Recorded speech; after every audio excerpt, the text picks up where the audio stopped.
On this week's show, Pokemon Sword and Shield brings the goods, but only one man can bring the hype. SnowBike Mike is here to prove that hype truly is contagious. Pokemon sells like crazy and is set to invade Smash Bros. And Nintendo officially joins the Amazon. Plus, the Hype Zone becomes the Hype Report. This is Nintendo Dual Screens, episode 128.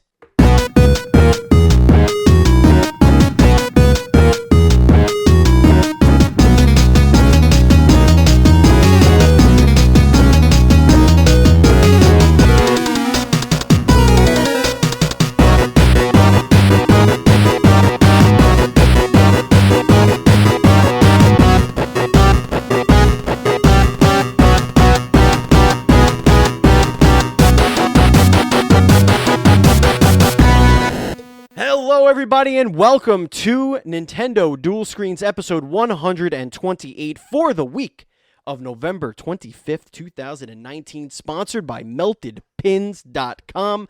I am one of your hosts, Stephen Fontana, and with me, as always, each and every week, it is Andy Asimakis. How are you, Andy? I'm a little nervous, to be honest. Why are you nervous, bro? Because I'm going a little blind here. As blind as my faith in our relationship and this podcast. I didn't read a single news bit on the document or the intro, so it's all very fresh to me. So I'm worry. Very excited, a little anxious. I will shepherd you, my son. We have a good wingman. We do. The best, all actually. The way. The best. All the way from beautiful, picturesque Lake Tahoe, it is SnowBike Mike. What is going on, my dude? You two want me, you guys get me to scream and shout. And I was going to get loud for this part, but you know what? I'm going to put you in the Pokeball, and I'm going to carry you this show as well, because I'm ready to talk about the big N, Nintendo, y'all. Let's have some fun with the red. I love it. I love it. I'm so excited for this. SnowBike Mike, thank you so much for joining us. I know it was a very last minute thing, and I appreciate you joining us. Folks, the show is obviously late. It did not go up on Monday mornings like it normally does. We had just a clusterfuck of a guest host issue. It was a big issue. If you want to hear the whole story, please support us on Patreon. We do a pre-show or post-show each and every week. We already recorded a pre-show where we kind of go over that. And you could go to patreon.com/NDS podcast for that. Speaking of, this show does post each and every Monday. And what is this show?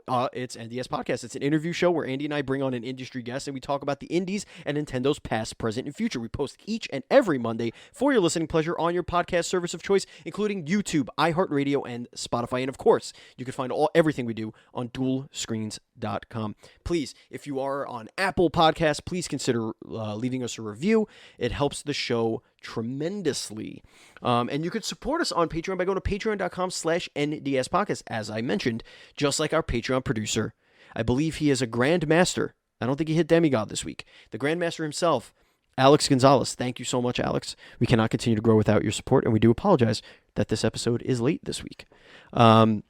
Remember, $1. You could back us for $1, and that $1, what does that do? It's easy. It gets you into our super secret VIP Discord where you could chat with us, each other, and our indie dev guests that have Discord. They jump in there, talk all about their projects, everything they're working on. It's great. It's a lot of fun. And it also gets you one bonus show each and every month in which you vote the topic of the show, which is another thing. We also have a bunch of other tiers. You could be a part of a show if you want. If you support us at $25 or more, you get to record a show with us in which we give to all of our $10 and up supporters. So it's pandemonium over there on Patreon. Just go to patreon.com/NDS podcast, pick your meal of choice and support the little guy. You know what I mean? All right. So before we get into the lead story, which is just a Poke Bonanza, before we get into the Nintendo News Report, it is time for everybody's favorite segment. It is the Nindies of the Week.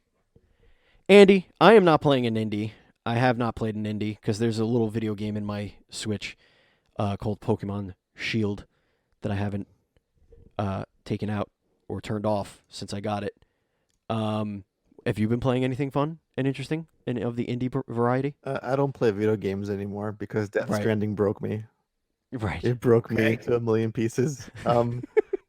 So I have an indie, but I just want to say I finished it over the weekend, Death Stranding, and it destroyed my entire sense of being. I was in tears. That's deep. By the time the third credit sequence rolled, that's Kojima for you. Yeah. I was like, oh, it's the real ending. I get to cry some more. So I finished that. It destroyed my heart and my life and my brain, which was already broken to begin with. But that's totally fine. But I did get to play a little bit of Black Future 88. Ooh, okay. Yeah. Really late last night. Really great side-scrolling platformer with a little rogue-like elements. It's like a fun shooter.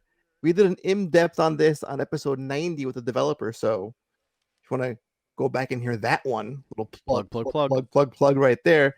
But it's after playing a game like Death Stranding for 85 hours, an emotional, harrowing experience. Being able to unplug for a bit and playing a mindless shooter was exactly what I needed. And I love it. I'm playing it on Steam right now. I think it's going to Switch. I think it's already out or later this week. Indeed. But yes, it's a great roguelike shooter. Has co-op. An amazing soundtrack. Holy shit. I want that on vinyl. It's so fucking good. Vinyl? Jeez. Yeah, I'd put my dick on that soundtrack. It's so fucking good. That is a special kind sexy of soundtrack. Oh yeah. SnowBike Mike, are you playing any indies at all? Have you been trying any new games? No nindies for me. I'm just playing your big marquee titles right now on my Nintendo Switch. So I'm only sticking with the big boys and girls out there on my Nintendo Switch, but I'm sure we'll talk about a number of them here throughout the show. Oh, yes. Oh, yes. So, all right. So we're all playing a couple of games here, but what could we be playing this week? Let's take a look at the releases of the week, courtesy of Nintendo.com/games/coming soon, because it's their coming soon section. So if it's not here, it's not my fault, right? Accountability. That's a great slogan for this segment. If it's not there, it's not our fault. Exactly. It's not there. Screw you. So this is Thanksgiving week, and we are so thankful to have you, listeners. We love you so much. And SnowBike Mike, I am so grateful that you are on this show. And I am grateful for video games, and there are quite a metric shit ton of them coming out this week.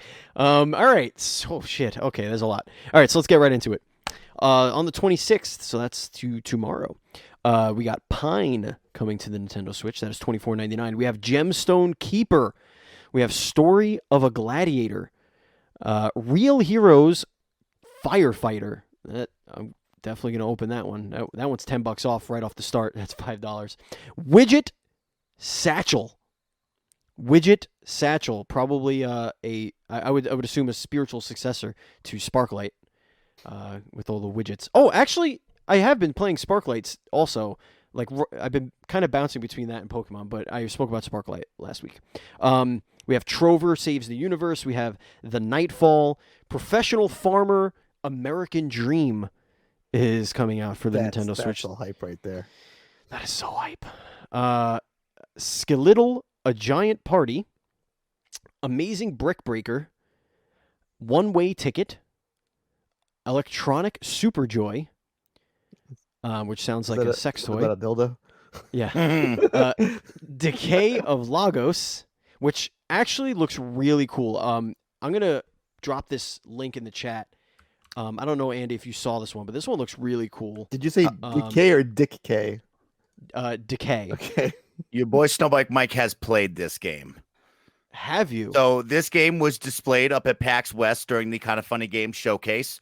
I got to meet the developer up there on the 6th floor showing off all the indie games. I have played it on the Xbox One X, and I have had a blast. If you are into games very similar to Dark Souls, kind of tough, very ducky, dodgy, rolling past people, heavy attack, quick attack, this is a game for you. It is a lot of fun. It is very beautiful. It's very well made, and it's really, really cool. And it's quite large. I will say I put about 5 hours in, and I don't think I even scratched the surface. I also might have been dying a bunch, but I had a great time with this. I would definitely look at this and circle it as a checkout if you're into that kind of game.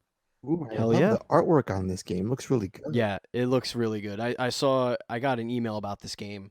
I'm gonna have to track them down, see if I can't get a code for this, because I would love to do a first look on that one. or first play, as I should say. We have Nyan Cat Lost in Space. Whoa! I almost got through that. I almost got through that name. Wait a minute, this looks cute. Oh, this looks real cute. This looks like a platformer where this cat is collecting treats, I think. Or salt shakers? I don't know what that is. Bottles of breast milk? I can't tell from the cover. It's one or the other. The jury's still out. Knowledge Trainer Trivia is coming as well. Kissed by the Baddest Bidder. Ooh, it's one of them sexy games. Yeah, it is. Family Tennis SP. Indie Gems Bundle Explosions Edition. Now, this was the they announced this at, I want to say it was a Nindy showcase or something like that. One of those directs where it's just a bunch of smaller arcade indie titles that are bundled together, and it looks pretty cool.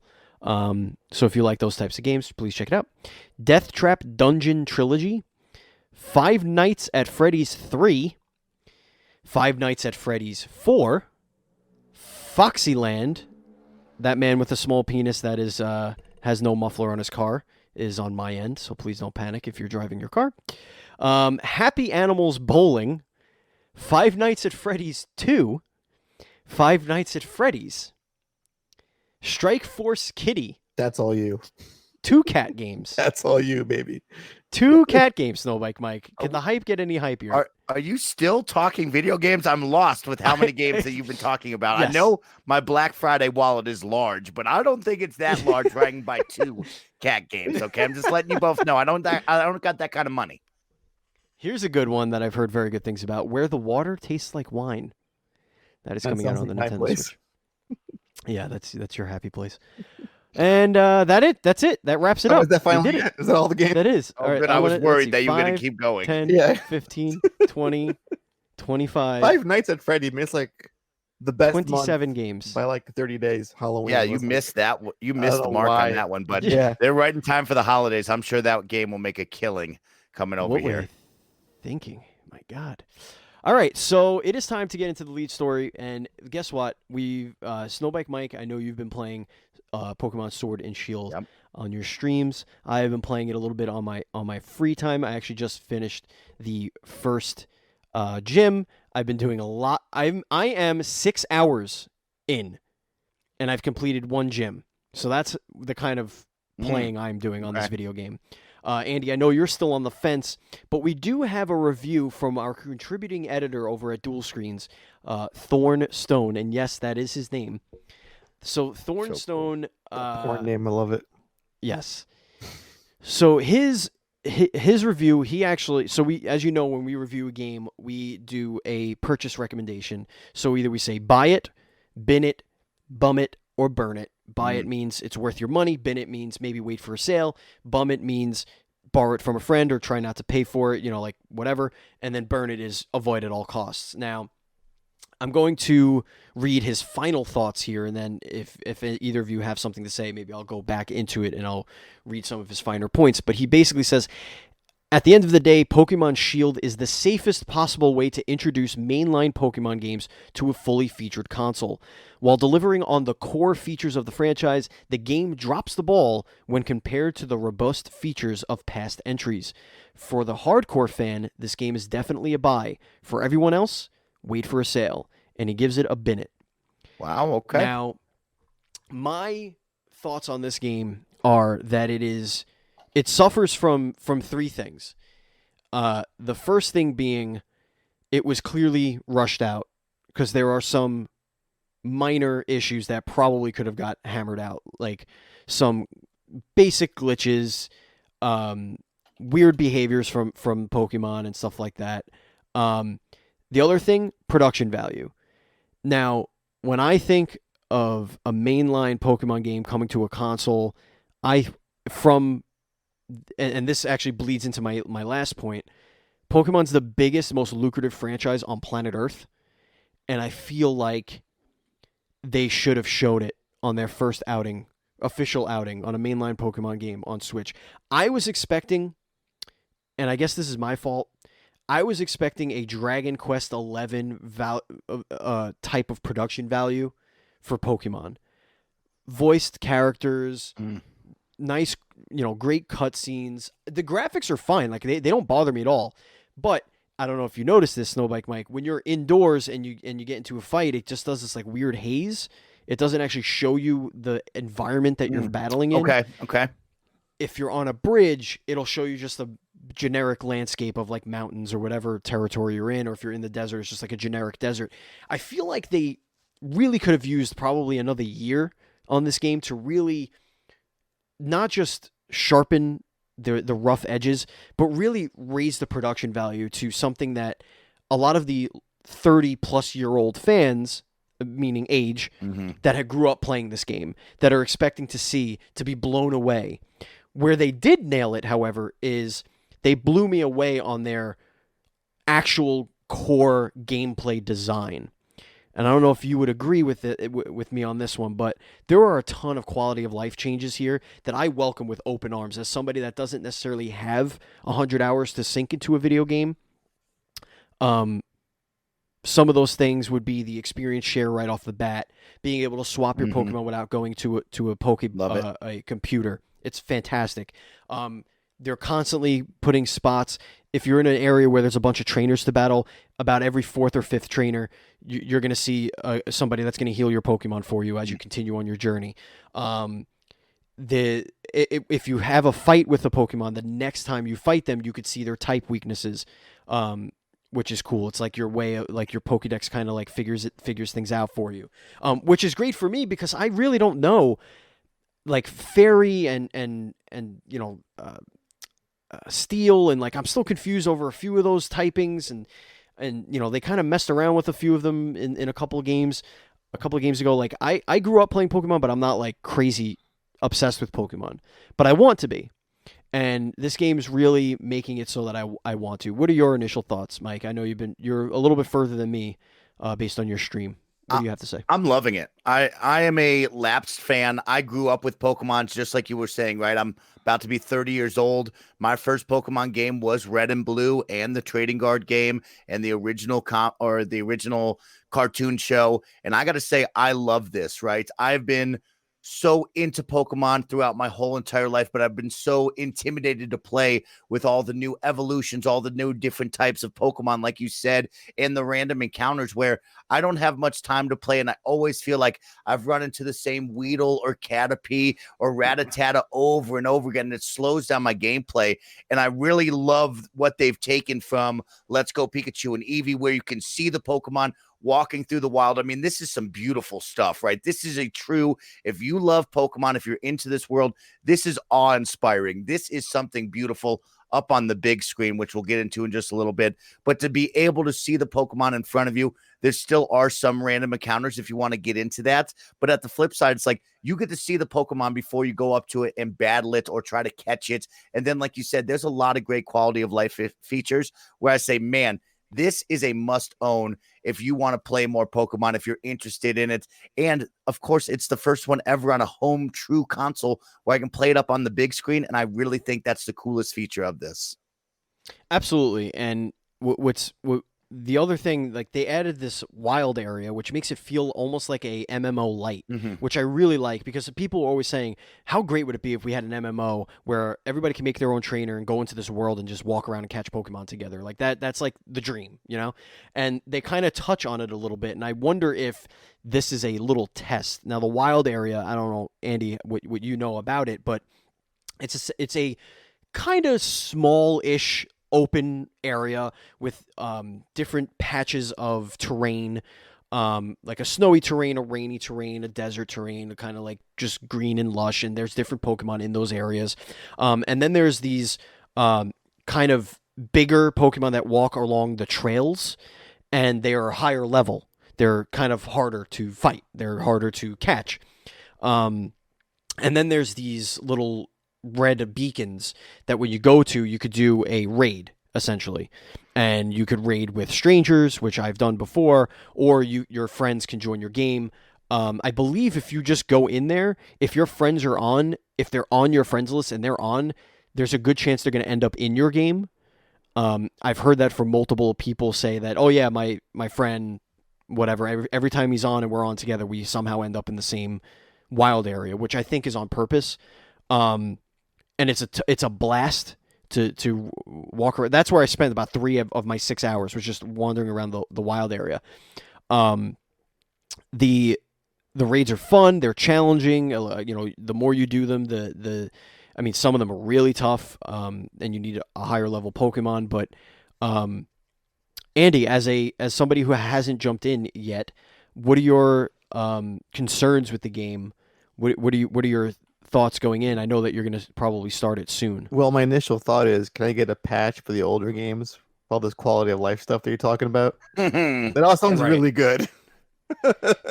Yeah, I mean, there are so many more. Like, just the way the backpack works, the way it organizes all of your items. There's this thing you could do now. Anywhere where you're running around, you could pop a tent and camp, and you could play with your Pokemon. And build those the bonds.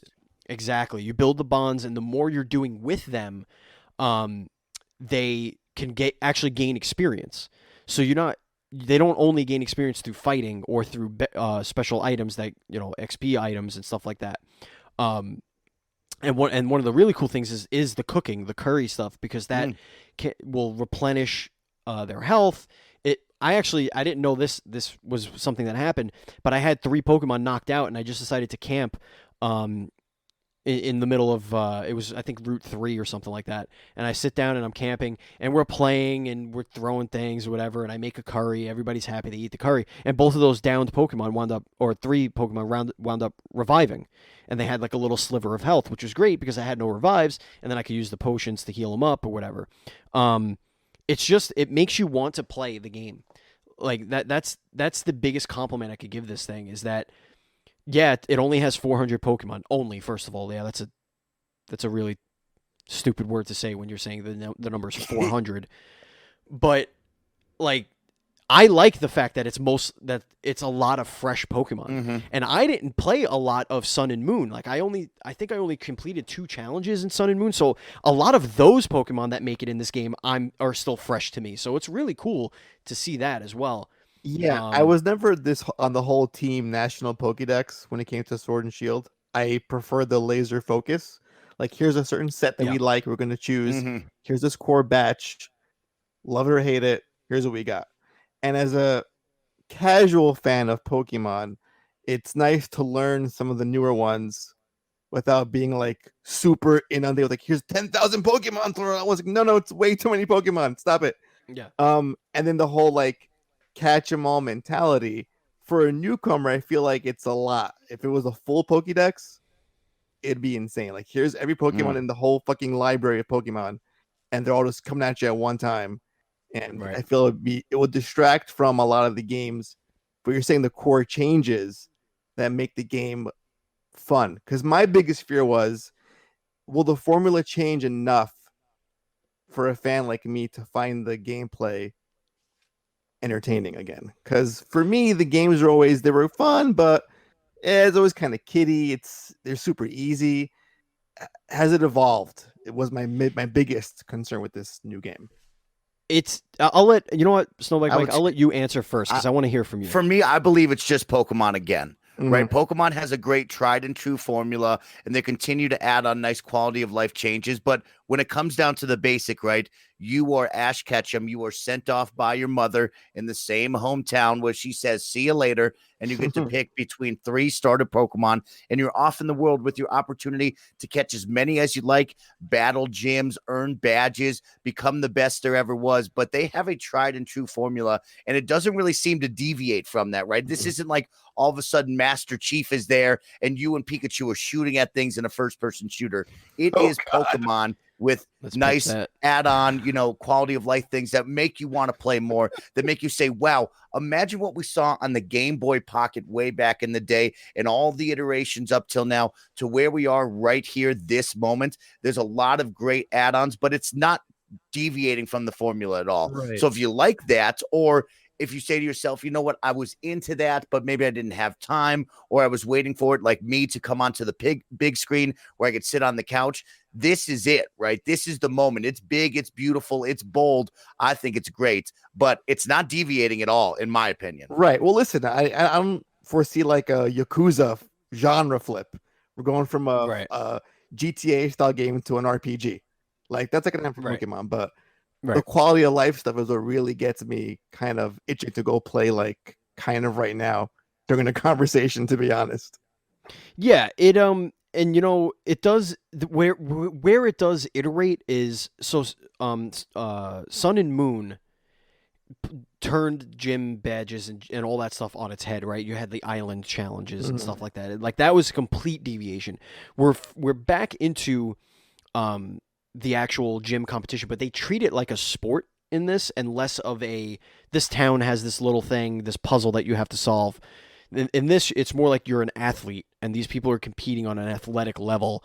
And the first gym that I did, the puzzle was a lot of fun because you were herding like sheep or whatever, and figuring out clever ways to get them from point A to point B. And it was really cool. It was like it wasn't as challenging as some of those blue and red ones. Like those used to break my brain back in the day, like the teleporting one with all the different floors and everything. And I'm sure they'll get a little bit harder as you go along, but it is like that simple, go to the gym, beat the gym. But what the thing that they changed, and this I think is a really, really, really bold change to me, is what the badges do now. And the badges back in the day used to allow a Pokemon to obey you. So at a certain level, they wouldn't obey you because you don't have the right badge. In this one, you can't even catch Pokemon unless you have a certain badge based on their level. So when you get the first badge, you could catch Pokemon up to level 25. And then obviously you could go around and stuff. And the reason why that's cool is because when you go into the wild area, some of those bigger raid battles are Pokemon you could catch, and some of them are really high level, and you have 4 friends helping you take it down. So if you're your Pokemon a level 15 and you're fighting a level 30, 40 Pokemon and you take it down, of course you're going to take it down. You have 4 people with you. I mean, it's still going to be a challenge, but you have 4 people and everybody has 6 Pokemon. So and all of a sudden, now you have a level 40 Pokemon, and now you're going to go into the first gym with a level 40 Pokemon. You know what I mean? So doesn't that break the game though with Pokemon? But still, doesn't it like total take away any sense of challenge at that point? Right, if that was the case. Like, but in this it one, is Pokemon, but still, I feel like right. But in this one, now you need a badge in order to catch that high level Pokemon, Right. which keeps you going forward. Like maybe it's also supposed to deter you from doing what I'm doing, and that's staying in the first area for 6 hours. Yeah. Like maybe they're like, hey, move, do something there's else. more game, asshole. Well, it's really interesting. I would love to meet somebody that actually encounters that issue, right? Like for me, I feel like Pokemon has found such a good formula where like you usually stay in the areas where you're kind of leveled at, or like you're saying, right? You're grinding over there, which everybody does in the first area, and you're kind of overpowered at first, and maybe the second world you're a little overpowered. But I rarely find myself where I'm like, oh man, I'm getting my butt kicked by, some extra leveled Pokemon, or I'm trying to catch somebody that's way too high. Usually I avoid all those situations. So I never really feel like that's an issue for me. Goddamn Weedle again. Yeah, exactly. I actually had an issue where I'm rotating a lot of my Pokemon out because I want to have at least something of the level of my main Pokemon in every type. Okay. So as I'm figuring out what's in that area, I'm swapping out to get the strong Pokemon for that area, and then I'm leveling those up. Like, I finally caught a Fairy type, so now I'm using one of those. I have an Arcanine for my Fire type. I'm maining Grookey. I know you're a Score Bunny guy. Heck yeah. I also have Clink? The 2 metal cogs. That's an electric come on. Pokemon. That's such a jabroni Pokemon. No way. Well, bro. No way. I also have Pikachu, but I wanted to see if I could evolve this guy first before I get that Pikachu. So he's my electric type, and I forget what else I have. Oh, I have the flying type, that the Rookie Doo or whatever the hell his name is, but I have the evolved form of that. Rookie D, I forget what it is. Dude. Anyway, so I got, I'm trying to like keep it balanced and swap guys out. So I went to the second after the first badge. I went to the second level, and they're like 1 or 2 levels higher than my main Pokemon. I'm like, oh, okay, all right. So I'm hanging out there, and I'm leveling everybody up there, and I'm getting more experience. But some Pokemon are fainting, which is cool. I made the challenge for myself. Like, and that's where I think the game really succeeds, is that if you are an older player, the challenge is there. You can make this as difficult for yourself as you want. You can make this as simple as you want. The depth is there for you to have. There are items that you can change the temperament or whatever, or the trait or whatever of a Pokemon, or you could ignore that and you could just breed like the old days. The challenge, it's there for you. You can do this if you want. But if you're also a father of two and you do 2 podcasts a week, and you're sometimes a guest on a third, and you're streaming 3 days a week, and you're, also have a 9 to 5 job, having a really convenient Pokemon game is not the worst thing in the world. No. And I think the Pokemon Company, I think they all know that. Like, they're not just making games for 10-year-olds anymore. Those 10-year-olds are now 35 and they're still playing Pokemon. Yeah, totally agree on that one. I mean, I think I really love the idea of feeling connected to my friends, right? This is the first true Pokemon game where I feel like I'm connected with the outer world now, with the idea of the raid battles, being able to invite my friends. But a big one that I want to stress on, and how cool I think it is the league cards. I think the league cards are the coolest. You pretty much get your own Topps MLB baseball card, all about you and your Pokemon. And that makes me feel so connected with not only the NPCs in the world as they give you their Pokemon cards, but you get to share them with all of your friends. And now it goes from, like I always bring up, the Game Boy Pocket, where it was just me and Ash Ketchum and nobody else in the world existed unless I had the link cable and I traded. But man, when I traded those Pokemon League cards with people, I could see their 6 Pokemon. I could see all the badges they had. I could see their cool outfit, their photos. And it really made me feel like you touched on, like that small MMO feel of like, man, there's other people in this massive world now that maybe one day I'll see running through my Pokemon world. Yeah, it's super exciting to see. And what this game really does and nails for me is it shows us what they can do. And I do have a feeling that this was rushed at least 1 year ahead of when the Pokemon Company and wanted to have this game out. That's my intuition. I think they needed this game for the holiday season. Yeah. And we're going to get into why very soon, but I think that it was necessary for this holiday season. I don't think Luigi's Mansion was going to carry them. And Animal Crossing getting kicked down the road. Maybe if Animal Crossing comes out this fall, Pokemon Sword and Shield doesn't. I don't know. I personally think you have to strike while the iron's hot, right? A lot of people bought their Switches knowing that Pokemon was around the corner. So if you made us wait another year, what would this holiday period look like? What would be that big game title? Because Luigi's Mansion was great, right? But that's unfortunately not the size of Pokemon. Zelda, right. Link to the Past was really good, but I don't think that would be the size of Pokemon either. And when we talk about this next story, you have to get this out right away. And so the things that you talk about, from improvements, the quality of life, and the issues that we've seen so far, I think the next one, unfortunately, which will be a couple years down the road, really could have the chance to knock it out the park with the things they've learned coming onto this new console. But you have to strike while the iron is hot. What I think they could really do, and this would be really awesome, if they make that third game like they like to do, whether it's Pokemon Staff or Pokemon Arrow or Spear, whatever. What if they take the 2 games, they almost literally combine them, where the gym differences don't matter. Instead, there's just 10 gyms or 14 gyms, whatever. And they actually do some voiceover work. They rework those animations that are pretty bad. Some of them are pretty bad. Like double kick being just the Pokemon jump avatar just leaping twice. Mm-hmm. Like, they're not even really jumping. They're just, the sprite literally just moves on the Y-axis. It's a little... That's the part that disappointed me the most, was the production value.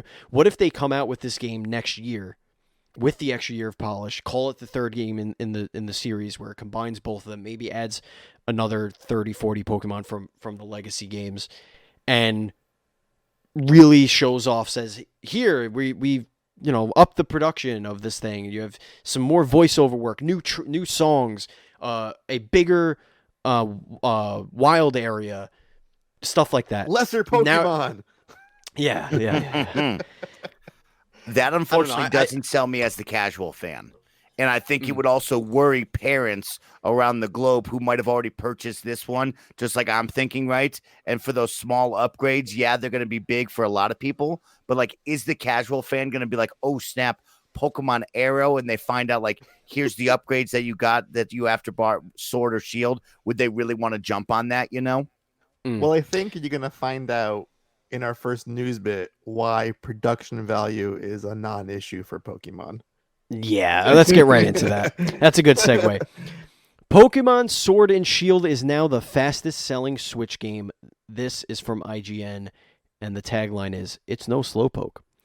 So Pokemon Sword and Shield has sold over 6 million units in its first week to become the fastest selling Nintendo Switch title so far.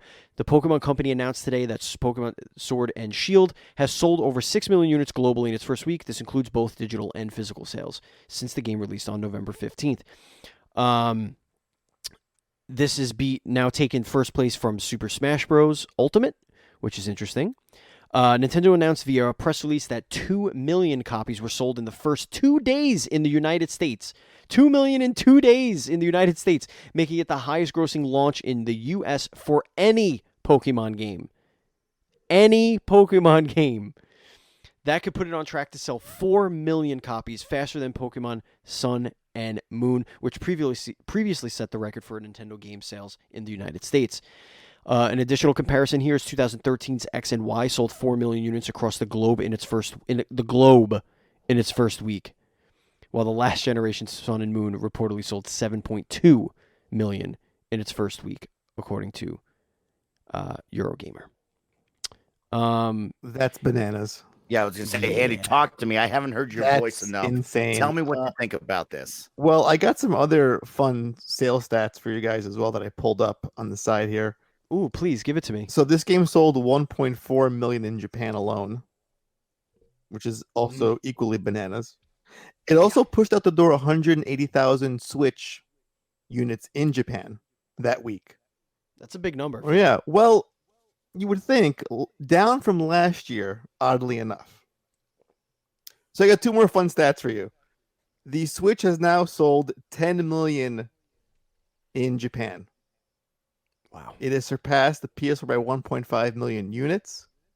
Another fun fact, the Switch sales for Japan alone that week, 180,000, has surpassed the lifetime Xbox One sales. Wow. So the lifetime Xbox One is 108,000 in Japan, which was surpassed by a single week of Switch sales. Yeah, they Microsoft gave up. But as far as my thoughts, again, this goes to the whole production value. Yes, I would love the games to reflect more of the anime, i.e. voice acting, and I guess a higher quality of a story element and those kinds of things. But when you sell 6 million copies in like less than a week or in a couple days, who the fuck needs production value? It's gonna sell. Yeah, sure. And again, back to the national Pokédex thing. No one's gonna boycott this. No one cares. No one really cares about this. Yes, well, clearly nobody boycotted anything. Fans, I understand. You want your shinies from your old games. I get it. I'm with you, but not really. But this is why it's nice to have quality of life stuff, but I don't think we'll see a massive evolution of these games. Not that it's a bad thing, but asking for things like voice acting and better quality tree textures ain't gonna happen, Steve. It just sells way too much. No one's gonna care. It can be low effort to a certain point. It can be my motto at work, which is as little as possible. That's what it is. And it can still sell because this caters to mainly casual fans. Like to reference Thorne's review, he goes on about how some of the elements, like what I call the math of Pokemon, are kind of stripped away in this installment.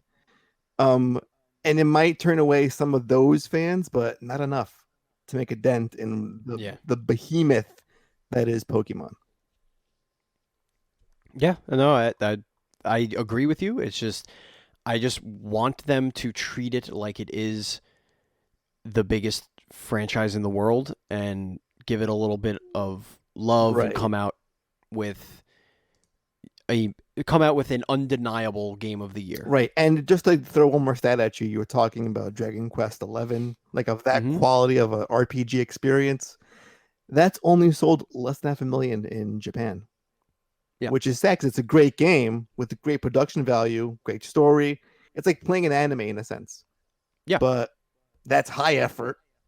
And this is a little bit on the lower side. And still, like, again, it's the appeal to the kids is not going to go away. They don't care about the trees. They don't care about the Pokemon.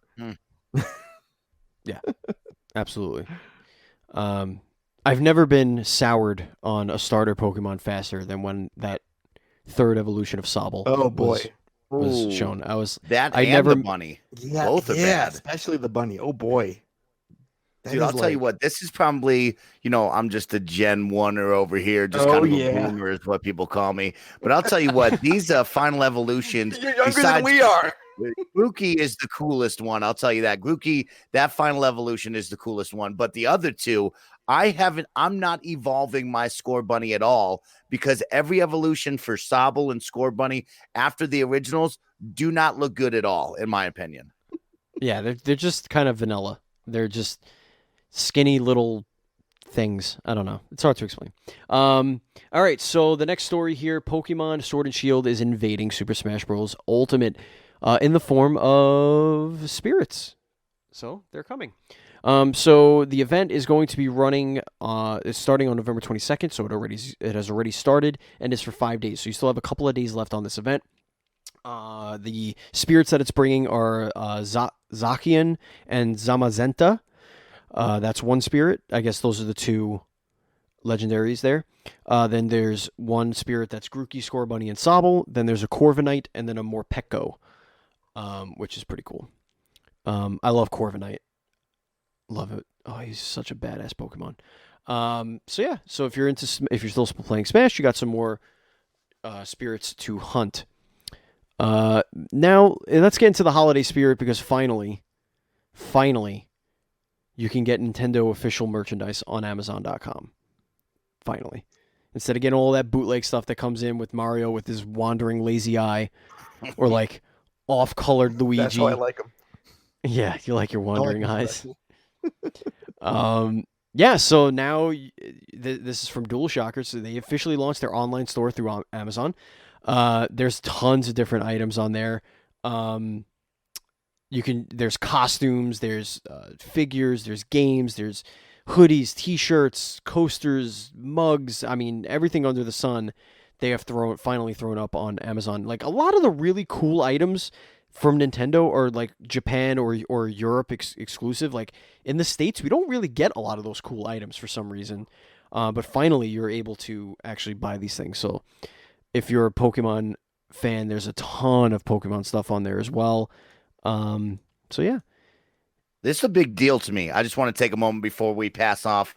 I think this is a huge deal, right? So I'm a guy who loves repping my favorite brands. I love buying things that I don't really need, but I'm a big fan. I'm a shopaholic, we'll call it. But I love that we're kind of seeing the turn here, especially coming into the holiday season with Nintendo going on to Amazon. I mean, everybody's going to be looking at that. It's going to make everybody, like the Dual Shockers article said, oh, here's grandma and grandpa, and they're going to notice something in that Nintendo catalog and be able to say, hey, I've seen that face before. I'm going to order it. But for me in particular, I love this, right? I want to be able to rep my favorite, company, whether it be Nintendo or Xbox. I want to see the catalog. I want to be able to buy it and purchase it and it come to me ASAP. And so I'm a big fan of seeing PlayStation, Xbox, Nintendo really kind of open up the merchandise and say, hey, let's get these consumers more involved and allow them to rep our brands more and more. Because back in the day, I felt like you could never get some of these items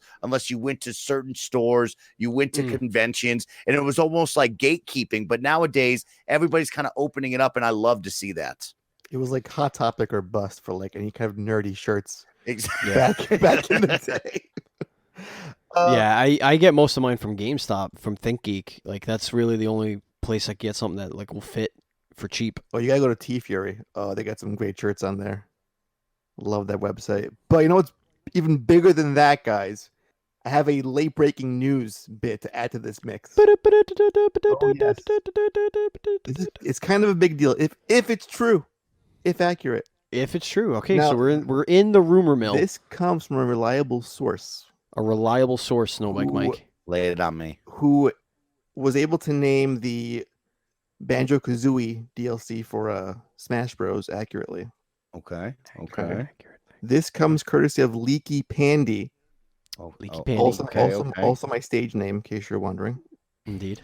And here it is. Nintendo is planning 2 new Metroid titles that will release in the next 2 fiscal years, respectively. One is a re-release of Metroid Prime Trilogy HD, which you've all been hearing for 10 years now. Every Game Awards. Oh, it's going to be shown there, guys. Don't worry. Yeah, fuck you. Don't worry. And the next one is a remake of Super Metroid that mimics Samus Returns in style and scope. Interesting. Now, to me, this makes sense because Metroid Prime 4 was completely scrapped and done over. Right. And we need some filler Metroid games to kind of keep the public interest kind of there. So the remake of the trilogy or re-release of trilogy makes the most sense because it's kind of already there. Do a quick up-res, throw some, better assets, shove it out the door. And you have Super Metroid. That one I'm a little bit weary about.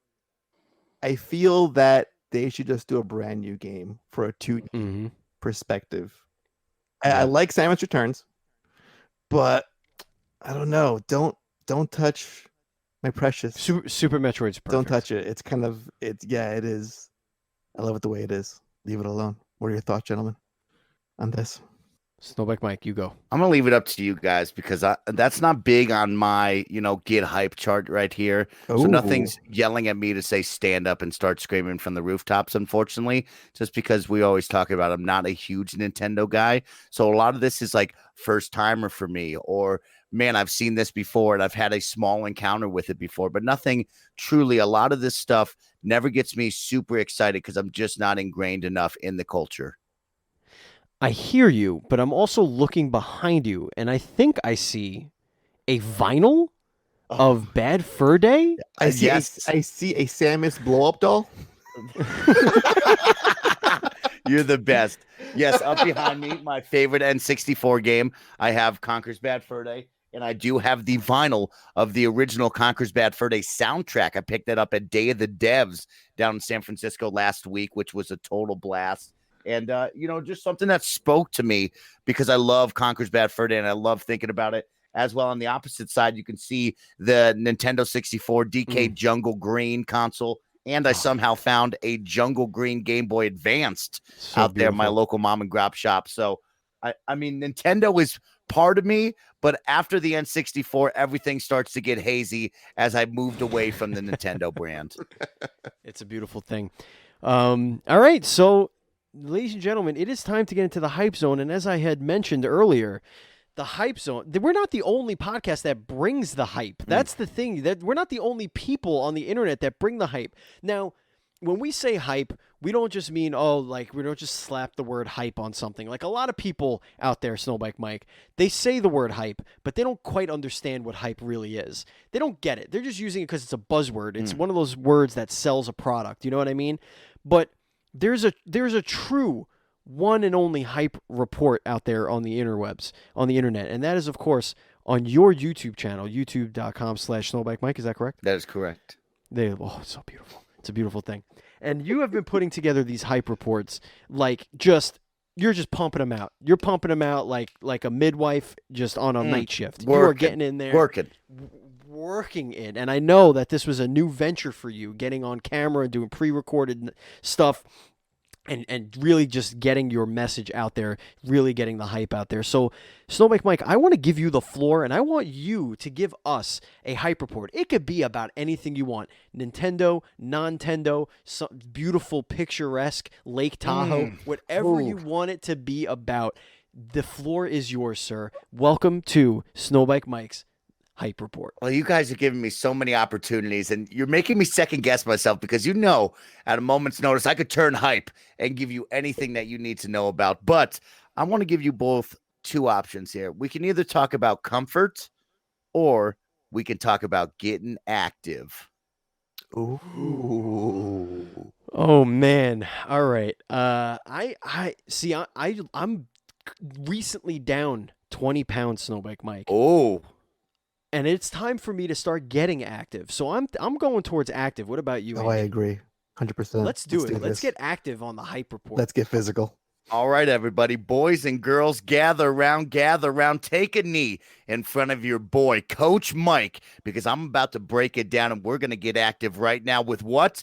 We're going to stick with Nintendo Ring Fit Adventure. I want to share the hype. I want to spread the gospel. I want to let you know how excited, how awesome, and how incredible Ring Fit Adventure is. That's right. If you're looking to get yourself up, get active with yourself, your loved one, your family members, look no farther than your Nintendo Switch exclusive Ring Fit Adventure. Now, this game brings joys to all ages. It gets everybody up and moving, and that's the dream in life, right? You're working 9-to-5 job, sitting inside of a cubicle. Your children are off at school, sitting at a desk, and sometimes you just need to stand up. You need to loosen up, and you need to get that blood flowing, and there's no better product on the market right now that appeals to gamers and anybody around the globe than Ring Fit Adventure. Now, you're probably saying to yourself, SnowBike Mike, you're giving me a lot of buzzwords. You're telling me a lot of stuff, but you're not talking about the game. Well, let me tell you about this incredible game. Not only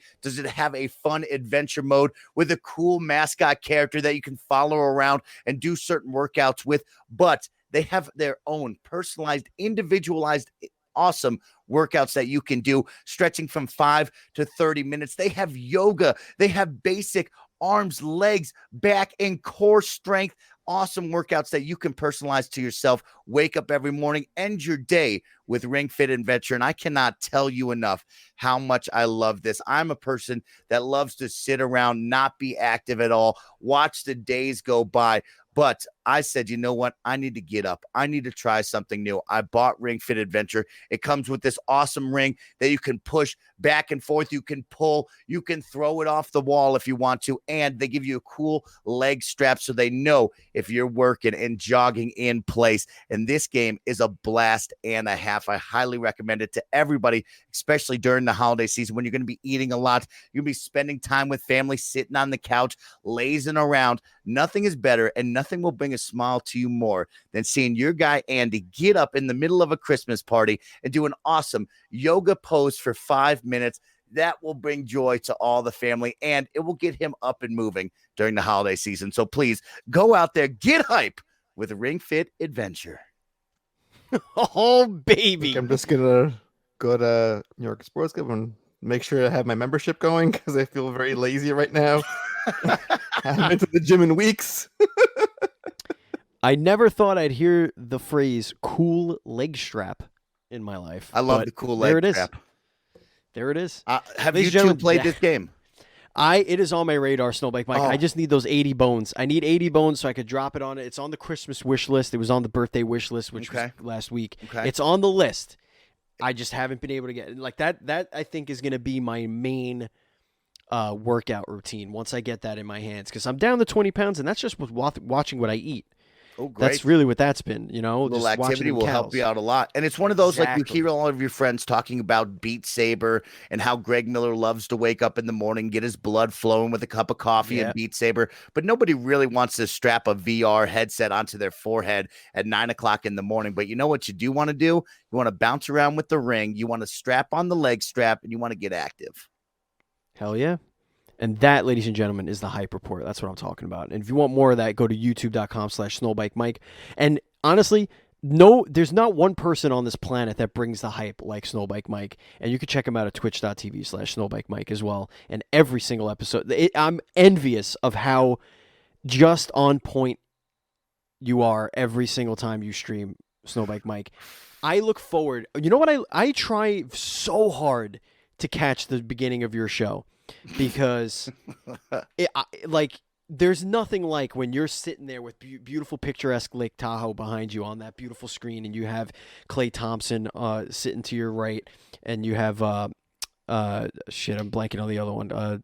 Steph Curry sitting on your left. You got the two beautiful pugs sitting over there just rolling around, and you're telling us you just make people happy. I don't understand.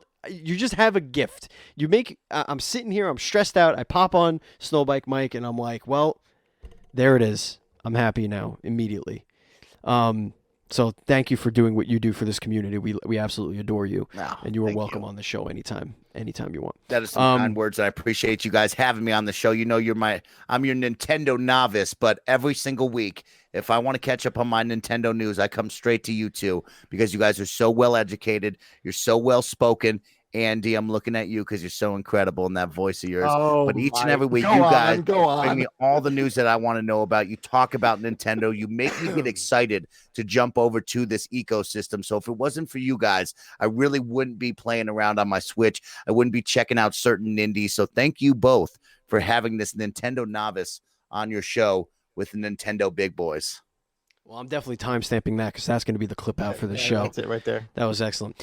So before we get into the final box art quote right there. Yeah, that's the box art. Before we get into the final segment of the show, let's talk to you about our sponsor, Melted Pins. MeltedPins.com is a fantastic website. Sells unique and original tattoo art inspired pins, buttons, mugs, t-shirts, tank tops, canvas bags, you name it, it's up there. And SnowBike Mike, do you know about meltedpins.com? No, I need you to tell me all about this ad sponsorship read because I have no idea about Melted Pins and I'm into pins. Do you know Kelsey Lynn? What? Kinda NYC. This is her website. Her awesome website where she sells absolutely fantastic hand-drawn designs. And honestly, she kickstarted her business. She's kicking ass and taking names and just doing great stuff out there. Hilarious stuff. It's hilarious designs, beautiful designs, really dark designs. I love it. And if you go to meltedpins.com and you use the checkout code NDSmelted, you get 10% off your purchase. It's as simple as that. That's all you have to do. There's a little code, little box, NDSmelted, boom, done. Again, that's meltedpins.com, promo code NDSmelted. And remember, you can follow Melted Pins on all social media at Melted Pins. Kelsey is the bomb. She has done work. She's done art for this podcast, for about a half a dozen others. She's had her t-shirt designs are outstanding. So please go over there and support meltedpins.com. Andy, yes, hit me up with some Retro Game Club. I gotta get some points here, bud. I would, but I'm kind of not ready for this week. Oh man! All right. Yeah, well, we had you know what? It's probably just as well because if it's not an N64 game, I'm screwed here with SnowBike Mike as my teammate. Exactly. Conquer. The main character has orange fur. SnowBike Mike has the vinyl for this game. All right, so that's going to bring us to the end of the show, but we do have a very special announcement where we're going to tell you all about what's coming up for NDS Podcast. But first, let's go over the rigmarole here. You can follow us on social media. We are at NDS Podcast. I am at Batchild27. Andy is at Pantsky. And SnowBike Mike, we already went over a couple of things, but tell everybody where they could find you. Yo, what is going on, Nintendo fans out there? Your boy SnowBike Mike can be found on all social medias at SnowBike Mike. Check me out on Instagram, posting cute pug photos of my adorable pugs. You can check me out on social media, on Twitter, where I'm just throwing things out to the world and hoping you like it, of course. And then on Twitch, twitch.tv/SnowBike Mike. My next appearance will be hopefully in your living room 5 nights a week, twitch.tv/SnowBike Mike. It's a beautiful thing. And you could also follow us on Twitch. We're at twitch.tv/dual screen streams. You could join our Facebook group, facebook.com/group/NDS podcast. And we want to thank, as always, our contributors, Zazu Pitts of Sour No Productions for our theme song, 16-Bit Attack, Matt Murray, a contributing editor and designer on our website and for a bunch of logos he's designed, Dan Colonna of Dinosaur Machines, Hit Button Gaming, and twitch.tv/DanO'Mac, who's an excellent graphic designer, and he designed our Nintendo Dual Screens logo. And of course, Andrew Douglas for all of our podcast art, which you can follow him on social media at Angiemoto. You could also buy some of our merch if you're interested. We do have a Teespring, which is teespring.com/NDS podcast. We have just a couple of simple designs. We're going to have more designs coming up in the new year. And that kind of does it. So Andy, this is normally when I kick it to you to tell us about next week, but I think next week is so big, I'm going to have to explain some things. You do that. Explain away, Steven. Ladies and gentlemen, there are going to be some big changes to Nintendo Dual Screens podcast. We have done some research with our listeners. We have kind of taken to heart the feedback that we get. And two things are very apparent. One, you love our interviews. You love when we do them. You love when we have devs on. You love what we get out of them. You love the conversation that we have with these guys and girls, women, whatever. You know what I'm trying to say. What's wrong with you? Don't write me a hate mail. I'm already gonna draft up right now. Yeah, I know you are. That much is apparent. The other thing that you love is when Andy and I talk about gaming news. And also, all of the bonus stuff that we do on Patreon, you guys love that too, which is usually just us having conversations. So what we've decided to do is we are going to turn the Nintendo Dual Screens podcast feed, the feed that you are listening to this show on right now. Nothing is going to change. You're going to stay here. But what you're going to do is you're going to be getting 2 shows every week. On Monday or Thursday, we haven't decided which day which is going to land, but you're going to have 2 shows. One, the Dual Screens podcast, which is going to be an interview show where we do a deep dive with an industry guest. So no longer are they going to come on and they're going to only talk for 20 minutes to a half an hour about their project and then do the rest of the show with us. But you're still going to get that NDS podcast vibe on our second show, which is going to be called the Dual Screens Games Cast. Now, what that's going to be about is, as you could tell, Nintendo is no longer the focus, but Nintendo is still going to be a big part of it. The Games Cast is going to be broken up into 4 sections. We're going to have 4 topics every show: a PlayStation topic, an Xbox topic, a Nintendo topic, and then a 4th wild card topic.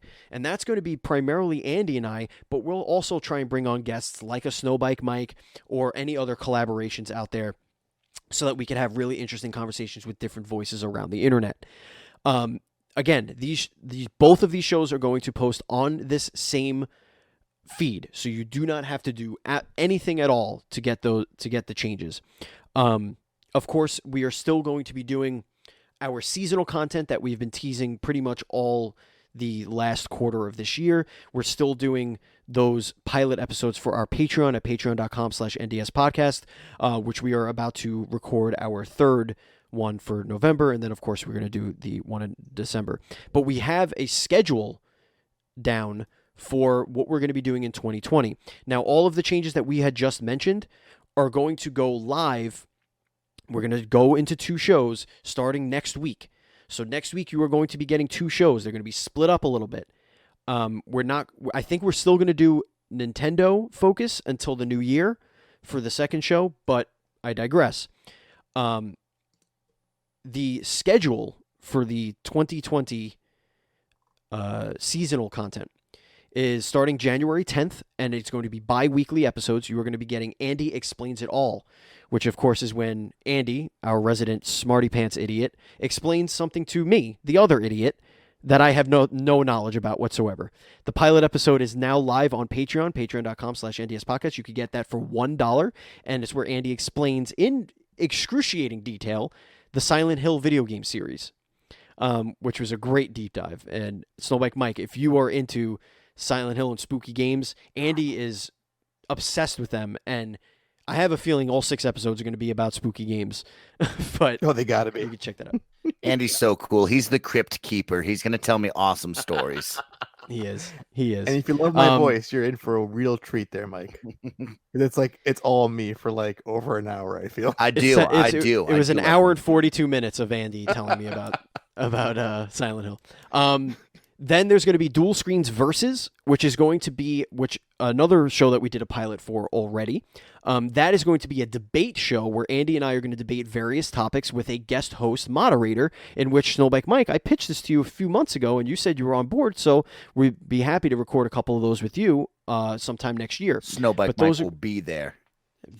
You're damn right. And that, my friends, is we're trying so hard. We're going to do it. We have the technology. We have the talent. We're going to try and make that a video podcast as well to go up on YouTube. But that is going to start on April 3rd, and that is going to run through June 26th. And then our third seasonal show is called Casting Call.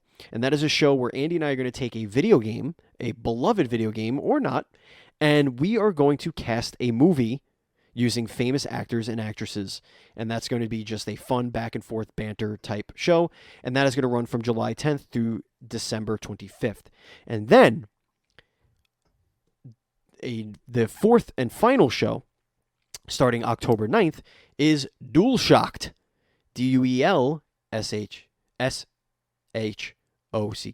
And I spelled that wrong on the doc, which is why it fumbled me. That's going to go from October 9th through January 1st, and that is going to be all about the PlayStation 5.